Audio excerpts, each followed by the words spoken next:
क्या आपने 2011 के इस वर्ल्ड कप विनिंग मोमेंट की रेडियो कमेंट्री सुनी है? और क्या आपने कभी किसी बैट्समैन को एक डेडली बीमर पर छक्का मारते देखा है? और आपने MS धोनी को कीपिंग करते तो हमेशा देखा है, लेकिन क्या आपने कभी MS धोनी को फील्डिंग में डाई मारते हुए देखा है? वेल, अगर नहीं तो ऐसे ही मजेदार मोमेंट्स आपको इस वीडियो में देखने को मिलेंगे, क्योंकि ये वीडियो है 1 इन अ ट्रिलियन क्रिकेट मोमेंट्स का part 7। So let's start the video with number 18। जब 2011 में इंडिया ने वर्ल्ड कप जीता था तो उस मैच विनिंग मोमेंट की फेमस कमेंट्री तो आपने सुनी होगी। Finishes off in style. A magnificent strike into the crowd.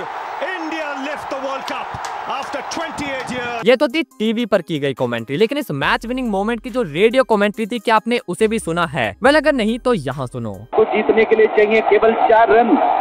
अगली गेंद उठाकर ऊंचा लंबा स्ट्रोक, ये दर्शक दीर्घाओं में जाकर गिरेगा।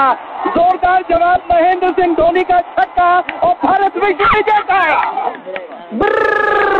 ये था कोका-कोला नंबर 17। आपने देखा होगा कि जब कोई टेस्ट मैच खेला जाता है तो उसमें जो ज्यादातर फील्डर्स होते हैं वो स्लिप्स में खड़े होते हैं, लेकिन फिर भी अब वहाँ 3, 4 या ज्यादा से ज्यादा 5 खिलाड़ियों को स्लिप्स में देखते होंगे, और गली को ऐड कर दें तो 6 खिलाड़ी। लेकिन क्या आपने कभी कोई ऐसा मैच देखा है जहाँ सारे के सारे फील्डर स्लिप्स में खड़े किए गए हों? वेल, आपने टेस्ट मैच में भी ऐसा होते हुए नहीं देखा होगा, लेकिन मैं आपको एक ODI मैच में ऐसा रेयर इंसिडेंट दिखाता हूँ। 1999 में ऑस्ट्रेलिया और जिम्बाब्वे के बीच एक ODI मैच खेला गया। इस मैच में जब जिम्बाब्वे के 9 खिलाड़ी आउट हो चुके थे, तब ऑस्ट्रेलिया ने आखिरी विकेट के लिए एक अजीबोगरीब फील्ड को सेट कर दिया। इस फील्ड में आप देखोगे कि 9 के 9 खिलाड़ी स्लिप्स में खड़े हो जाते हैं और बाकी पूरा ग्राउंड खाली छोड़ दिया जाता है। Every single fielder on the offside and one more joining, and really that's a mockery, but perhaps expected in the circumstances. Number 16। जो लोग जोनी बेयरस्टो के रनआउट में ऑस्ट्रेलियंस को चीटर मानते हैं, वो एक बार ऑस्ट्रेलिया के इस कारनामे को भी देख लो। ये क्लिप एक काफी पुराने टेस्ट मैच की है, जहां आप इस ऑस्ट्रेलियन विकेट कीपर की मूवमेंट को देखो। जब बॉलर बॉल डालने के लिए आ रहा था तो उसी के साथ ऑस्ट्रेलियन विकेट कीपर भी अपनी जगह से चलकर विकेट के पीछे आ जाता है, और ऐसा उसने बैट्समैन को स्टंप आउट करने के लिए किया था। बट लकीली इसके हाथ में बॉल नहीं फंसता और बैट्समैन सेव बच जाता है। अब ये तो सरासर चीटिंग है, क्योंकि बॉल डालने से पहले कोई भी फील्डर अपनी जगह नहीं बदल सकता, लेकिन यहाँ तो ये विकेट कीपर कहां से कहां पहुंच गया था। What's going on? My goodness, the Australians running in all directions there. They were looking for a stumping down the leg side, and that's because he's standing right out of his crease. Number 15। अगर हम cricket में डाली जाने वाली सबसे deadliest ball देखें तो वो होती है एक बीमर, क्योंकि बीमर एक ऐसी बॉल है जिस पर खिलाड़ी हमेशा इंजर्ड होते हुए नजर आते हैं, और ये इतनी डेडलीस्ट बॉल है कि इसे टोटली बैन किया गया है। और अगर कोई गेंदबाज एक मैच में गलती से भी 2 बीमर्स डालता है तो उसे पूरे मैच में ओवर डालने के लिए बैन कर दिया जाता है। लेकिन भाई द एलियन AB डिविलियर्स एक ऐसे बैट्समैन थे जिन्होंने एक डेडलीस्ट बीमर को भी ना सिर्फ छक्के के लिए मारा, बल्कि स्टेडियम के बाहर टपा दिया था। IPL के इस मैच में मोहम्मद शमी के हाथ से बॉल छूट जाती है और वो एक डेडलीस्ट बीमर बन जाती है। ये बीमर सीधा डिविलियर्स के सर की तरफ आ रही थी, लेकिन एलियन AB ने इस डेडलीस्ट बीमर को भी स्टेडियम के बाहर पहुंचा दिया था।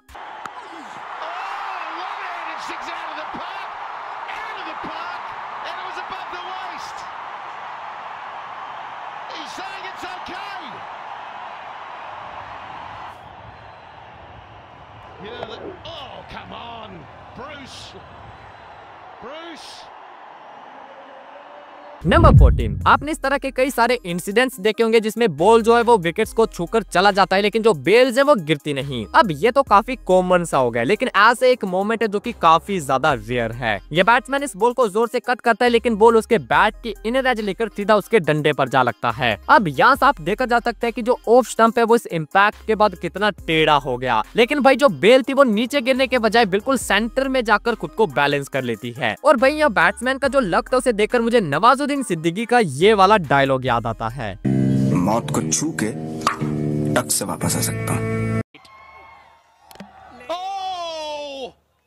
Would you believe that? Would you believe that we are still waiting?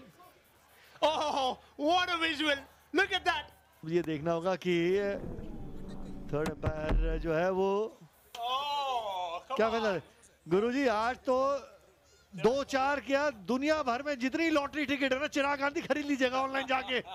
Number 13, भाई जब क्रिकेट फील्ड पर बात सेलिब्रेशन की आती है तो उस मामले में वेस्ट इंडियंस को कोई भी पीछे नहीं छोड़ सकता, क्योंकि वेस्ट इंडियन प्लेयर्स हमेशा कोई यूनिक सा और कोई एक्साइटिंग सा सेलिब्रेशन लेकर आते हैं। अब जैसे कि यहाँ देखो, पाकिस्तान और वेस्ट इंडीज के टेस्ट मैच में वेस्ट इंडीज के स्पिन बॉलर केविन सिंक्लेयर ने शान मसूद को LBW आउट कर दिया और फिर इस विकेट के बाद उन्होंने दिखाया कि वेस्ट इंडियन को सबसे बेहतर एथलीट क्यों कहा जाता है, क्योंकि भाई सिंक्लेयर ने इस विकेट को समर सोल्ट मारकर सेलिब्रेट किया था।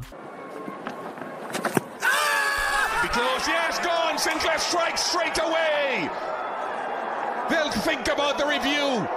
Oh, yes, just a somersault. Health and safety will be looking at that. Number 12, अगर पिछली वाली सेलिब्रेशन का लेवल 1 था तो इस वाली सेलिब्रेशन का लेवल 100 है। अगेन ये सेलिब्रेशन भी वेस्ट इंडीज की है। साल 1993 में वेस्ट इंडीज ने ऑस्ट्रेलिया में जाकर 5 मैचेस की टेस्ट सीरीज को 2-1 से जीत लिया था और इस जीत में वेस्ट इंडीज के कर्टली एम्ब्रोज का सबसे इम्पोर्टेंट रोल था, जिन्होंने 10 पारियों में ऑस्ट्रेलिया की 33 विकेट्स ली थी और अपने इस परफॉर्मेंस के चलते वो प्लेयर ऑफ द सीरीज चुने गए थे और इसके लिए उन्हें ये जीप अवार्ड में दी गई थी। एंड कर्टली एम्ब्रोज ने कंगारुओं की हार पर और ज्यादा नमक छिड़कने के लिए अपनी इस जीप में पूरी टीम को लादकर पर्थ के ग्राउंड में खूब चक्कर काटे और अपनी इस जीत को कंगारुओं के सामने सेलिब्रेट किया। नंबर 11, किसी भी मैच में बैट्समैन ने तो हेलमेट पहना ही होता है। बैट्समैन के अलावा विकेट कीपर और कई फील्डर्स भी हेलमेट पहन लेते हैं और यहाँ तक कि आपने कई बार अंपायर्स तक को हेलमेट पहने देखा होगा, लेकिन क्या आपने कभी किसी बॉलर को हेलमेट पहने देखा है? वेल, ऐसा ही कुछ हुआ था साल 2017 में, जब न्यूजीलैंड की एक लोकल लीग में वॉरेन बार्न्स नाम का ये फास्ट बॉलर बॉलिंग करने आता है और इसने अपने मुंह पर एक खास तरह का हेलमेट पहना था जो कि इसने खुद से डिजाइन करवाया था और इस हेलमेट को पहनने का रीजन था कि जब ये बॉलर बॉल डालता था तो फॉलो थ्रू में इसका जो सर था वो नीचे गिर जाता था और कई बार ऐसा हो चुका है कि जब बैट्समैन ने सीधा शॉट मारा और बॉल सीधा बॉलर के सर पर जाकर लगा हो। बस ऐसा ही कोई एक्सीडेंट इनके साथ ना हो, इसलिए इस बॉलर ने अपने लिए पहले से तैयारी करके रखी थी। नंबर 10, जब भी कोई बैटर स्टैंड्स में छक्का मारता है तो वहाँ आपने फैंस को कैच करते तो देखा है। अब इसमें तो कोई रेयर बात नहीं है, लेकिन ये वाला जो कैच था भाई ये काफी ज्यादा रेयर है,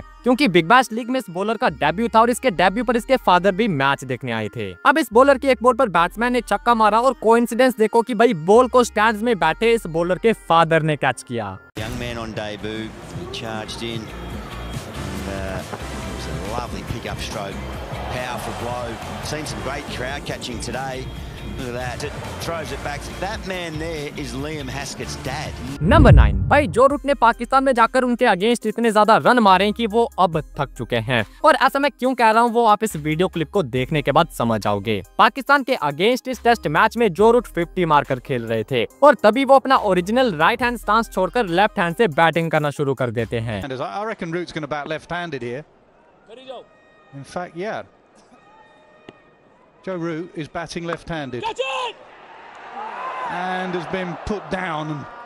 And that is remarkable what I've just seen there. Joe Root hasn't even bothered changing sides. Number 8, Spiderman Rishabh Pant को आपने कई बार ग्राउंड में गुलाटियां मारते देखा होगा, लेकिन आज मैं आपको एक और ऐसा इंडियन विकेट कीपर दिखाता हूं जो कि ऋषभ पंत की तरह ही कारनामे किया करते थे। ये हैं इंडिया के विकेट कीपर सैयद किरमानी, जो कि 1983 वर्ल्ड कप विनिंग टीम के मेंबर थे और इस वीडियो में आप देखोगे कि किरमानी साहब भी ग्राउंड में ऋषभ पंत की तरह ही कारनामे किया करते थे। इस वीडियो में फील्डर ने विकेट कीपर की तरफ बॉल को फेंका और विकेट कीपर सैयद किरमानी ने हैंड स्टैंड कार्टव्हील करते हुए इस बॉल को पकड़ा।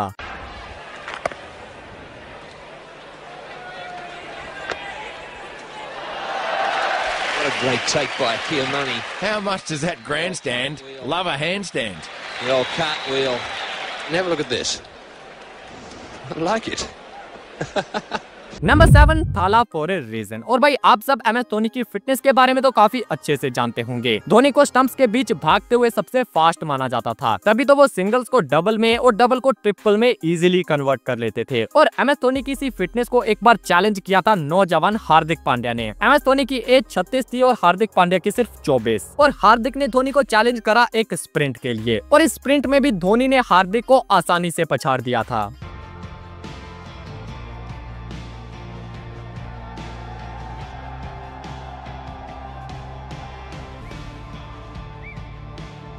नंबर 6, भाई क्रिकेट में कई तरह के कोइंसिडेंसेस होते हैं, लेकिन भाई ये वाला जो कोइंसिडेंस है ये सबसे ज्यादा मजेदार है। 1979 एशेज का मैच था और इस मैच में 3 ऐसे खिलाड़ी थे जिनका नाम काफी सिमिलर था। पहले थे ऑस्ट्रेलिया के डेनिस लिली, दूसरे थे इंग्लैंड के ग्राहम डिली और तीसरा खिलाड़ी भी इंग्लैंड का था जिनका नाम था पीटर विली। अब इस मैच में एक ऐसा कोइंसिडेंस आया कि जहां डिली की बॉल पर लिली ने शॉट खेला और उसे गली में खड़े विली ने कैच कर लिया, और इस पर जो कमेंटेटर्स का रिएक्शन था आप वो सुनो। Out. Lily is gone. Caught. Well, we've had it. Lily caught Willie Boldilly for the first time of the season. Number 5, अब हम एक ऐसा मोमेंट देखेंगे जो कि भाई प्योर गली क्रिकेट मोमेंट है। गली क्रिकेट में आपने देखा होगा कि कई बार बॉल जो है वो झाड़ियों में खो जाता है और फिर मैच को रोककर सभी लोग उस बॉल को ढूंढने में लग जाते हैं। ठीक ऐसे ही कुछ ऑस्ट्रेलिया की शील्ड क्रिकेट में भी देखा गया, जो कि रणजी ट्रॉफी की तरह वहाँ का एक जाना माना टूर्नामेंट है। नेदरलैंड भी इस टूर्नामेंट में खेल रहे थे और इस मोमेंट पर उन्हें झाड़ियों में जाकर बॉल को ढूंढना पड़ता है। लिटरली भाई जैसा गली क्रिकेट में होता है ठीक उसी तरह ये खिलाड़ी भी झाड़ियों में जाकर बॉल ढूंढते हैं। How good's make a doco out of that somewhere. He's got his hands in his pockets, so he's keeping the money makers safe. There we go. No, what's he found? He's found a 10-0. He's found a white one. He's found a white one. So he won for the one day or the other day. Number 4, आपने हमारी इस वाली video में काफी सारे weird dismissals देखे होंगे, लेकिन भाई इस डिसमिसल ने तो वियर्डनेस की सारी हदें पार कर दी। मोहम्मद शमी के सामने अफ्रीका के हाशिम आमला बैटिंग कर रहे थे और शमी की इस बॉल पर हाशिम आमला ने क्या जजमेंट करी कोई भी समझ नहीं पाया। इस बॉल को बाउंसर समझकर हाशिम आमला छोड़ने के चक्कर में नीचे बैठ गए, लेकिन बॉल उछला ही नहीं और आमला के मुंह के आगे से जाता हुआ सीधा उनके स्टंप से टकराया। और मैंने तो इस तरह का डिसमिसल काफी रेयरली देखा था। Who's got his pads on? What about that? He was trying to get under it. What he's done here is ducked, and his bat is not out of the way. In fact, he's ducked it, missed everything. Number 3, अक्सर जब भी movie या गाने में कोई dance step आता है तो उसमें सभी लोगों को अपनी सिंक्रोनाइजेशन के लिए अपने स्टेप्स की टाइमिंग मैच करनी होती है, क्योंकि जब टाइमिंग मैच होती है तभी वो डांस स्टेप क्लीन नजर आता है। अब भाई मैं आपको एक ऐसी वीडियो क्लिप दिखाऊंगा जो कि फ्री स्टाइल सिंक्रोनाइज्ड है, यानी कि आप बिना कोई प्रैक्टिस के ही टाइमिंग मैच हो गई थी। पाकिस्तान और वेस्ट इंडीज का मैच था जिसमें वेस्ट इंडीज के इस बैटर ने ये शॉट खेला और बॉल बाउंड्री की तरफ चला गया। अब बॉल के पीछे पाकिस्तान के 2 खिलाड़ी भागे, एक थे शाहिद अफरीदी और दूसरे थे उमर गुल। और भाई पता नहीं कैसे इस बॉल को पकड़ने के लिए ये दोनों खिलाड़ी एक परफेक्ट टाइमिंग पर स्लाइड करते हैं और इनकी स्लाइड की सिंक्रोनाइजेशन इतनी गजब थी कि भाई आप खुद देख लो। Also deep mid wicket. Right, he's moving a lot. He's hitting the gap. So who's to complain? That should be good for 2 here. When they come back for 3, they choose to go for it. It's come out very positive. Now what's go? Umar Gul, Shahid Afridi, both go down. No, one of these got to be up for the throw. It's like watching synchronized swimming.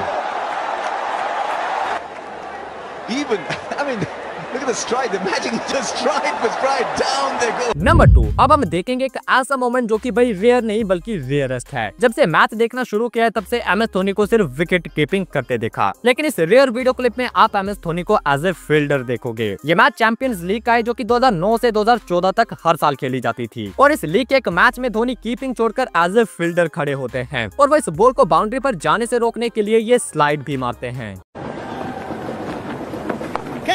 Top edge will land safely. And it's going to be touch and go. Dhoni, the man chasing it. Something you don't see too often, but he's pulled it back into play. But a good over this for the Yorkshire Khan. Number 1, M S Dhoni का ये rare moment तो आपने देख लिया, लेकिन क्या आपने M S Dhoni की फास्टेस्ट एवर स्टंपिंग देखी है? वेल, एम एस धोनी की जो फास्टेस्ट स्टंपिंग थी उसकी स्पीड देखकर आपके होश उड़ जाएंगे और ये स्टंपिंग देखने के लिए आपको ये वाली वीडियो देखनी होगी जो कि सीरीज का 6था पार्ट है।